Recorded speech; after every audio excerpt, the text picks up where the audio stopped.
Good morning. Come right in. It's warm inside. Jesus say, come unto me and rest. Lay down, O weary one, lay down.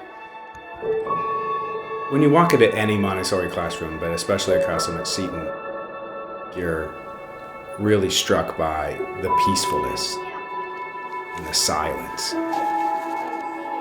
especially the silence.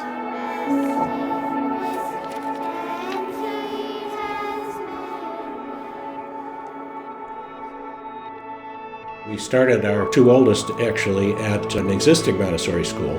They were busy but well behaved. They were actually working. 50. So you take 50. You take 50. We had friends and relatives, other young parents who were also looking for good education for their children, and a group of us got together and started this idea, maybe we need to start our own school. We always had a prayer, Lord, if this is not your will, please let it fail. And so far, he hasn't. And to Hector he appealed, saying, Sarpedon was the noblest of your allies. Help me now to avenge his loss. There's this real independence that takes place in the classroom. You might have someone that spends 2 weeks doing something in social studies because they're super passionate about it. You might have another student that takes 4 weeks in that same subject, maybe because they're struggling with it. Okay, here, you're gonna write first. Because everyone is absorbing at their own rate, the child will be at peace over the work they're doing. Work isn't drudgery in the Montessori classroom. It's intriguing, it's fun, it's challenging.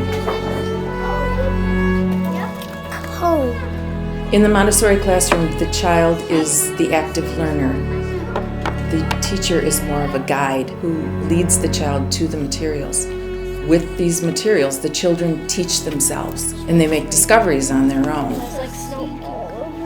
As a parent, you don't have to micromanage every single thing your child is doing. Whatever they're doing, it's going to be done well. One of the things they do is they prepare their snack every day. They iron the napkins and then they set this beautiful table. But I have the pencils. Wait, everyone's got the laptop. I appreciate that they're empowering the kids and really building the self-confidence. The emphasis on beauty and hospitality is very great in the Montessori classroom, and it means a lot to the children. They go home and they provide that for their parents. They might set the table beautifully and go look for a flower to put in the middle of the table. Learning to know God, to have a personal relationship with Jesus, those are all achieved through the work that they do. Everything we do is a gift to God.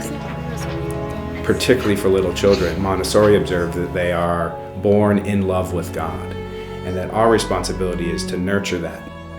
Surely Christ dwells with them. Gratitude for all of your gifts. Catechesis of the Good Shepherd uses scripture and liturgical texts. Our job is to present those words without inserting ourselves as a teacher, because Christ is the only teacher. I wonder how Simeon and Hannah felt. Like to say, These little children, they are so close to the Good Shepherd already. When they hear the words, they know that he's speaking to them.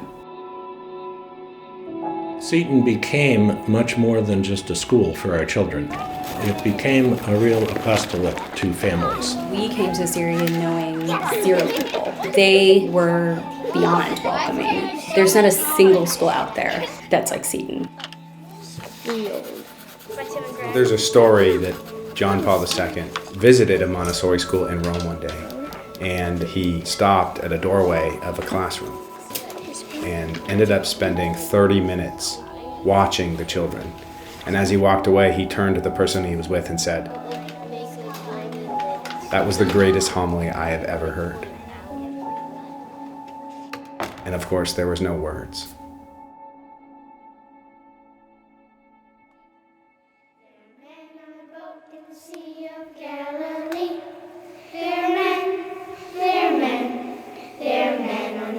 The Sea of Galilee, and there are hands on the men in the boat in the Sea of Galilee. There are hands on the men in the boat in the Sea of Galilee.